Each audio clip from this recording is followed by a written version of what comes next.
Hello and welcome to the Machinist News Network. I'm Deirdre Kanievsky. According to recent statistics, someone is fired every 15 minutes for trying to form or join a union. And if that wasn't bad enough, there's a whole industry working to see that continues.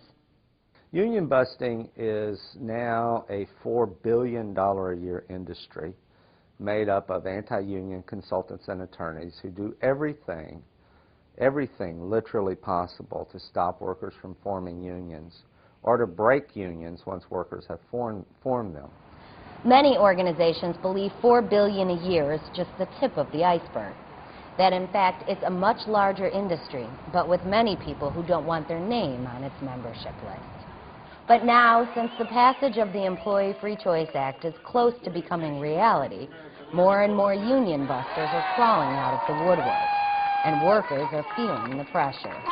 Where they bring out your employment folder, your file, and they go through it and they say, well, you were late 3 times last year, and I was able to look the other way. But if we had the union in here, I'd have to discipline you. Or I see that you're a single mother. We've got you on the day shift so you can be with your children after school. But maybe we'll have to move you to the second shift or the third shift. And you know if we do that, you'll never see your kids. It should be illegal. In many cases, it is illegal in the tactics they apply to deny workers their rights to form unions. The problem we've had in the United States is that the government has been unwilling or very lax in enforcing the rules and the laws and the regulations that are designed to protect workers. According to the AFL-CIO, nearly 75% of employers put workers through these one-on-one sessions.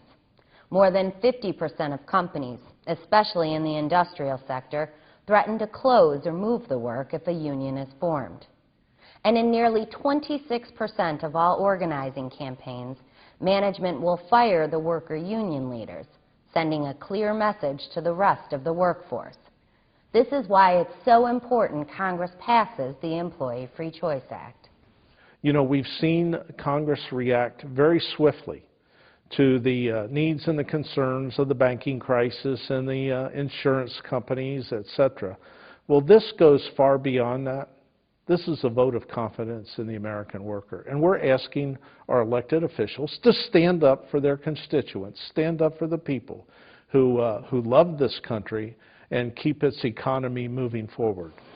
The U.S. is the only industrialized nation that doesn't currently have a system where you only need to sign a card to join a union, making a tough situation worse for workers in America. Even when workers jump through all those hoops, 30% of the time they never get a first contract. They never get to reap the benefits of collective bargaining.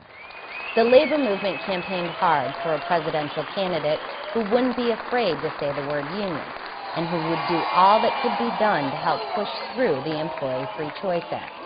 That man is President Barack Obama. And to hear him say that his pen is wet and it's ready to sign the Employee Free Choice Act.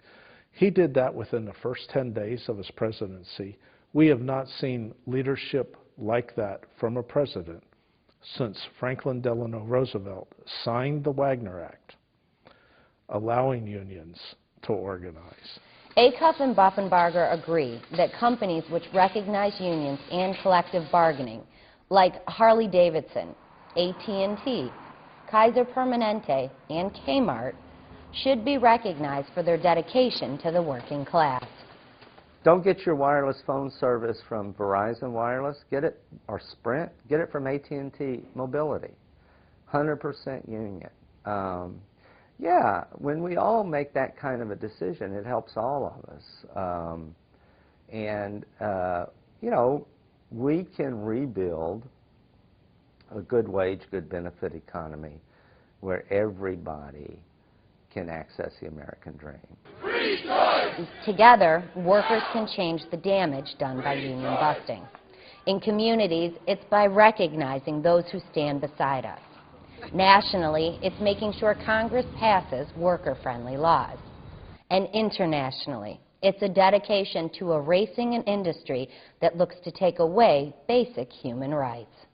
This is a vote for those who make America hum along every day. And it's time workers get this vote. They deserve it. The foundation of any economy is and are workers. Treat us that way. Passing the Employee Free Choice Act won't stop union busting, but hopefully, because of penalties for violations, corporations will think twice about using these practices. For more, you can log on to goiam.org. Thanks for watching, and we'll see you next time on the Machinist News Network.